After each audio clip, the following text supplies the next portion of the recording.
Halo, assalamualaikum warahmatullahi wabarakatuh. Hari ini kita di lokasi Nagari Kotorawang melihat kondisi pasca ambruknya jembatan darurat.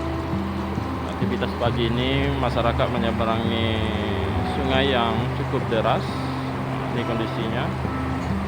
Dan ini juga anak-anak yang sekolah. Proses penyeberangan sungai, volume air cukup tinggi dan deras, dan saat ini proses pengerjaan dan mengembalikan dasar semula sungai, dan ini lagi proses penggalian materialnya.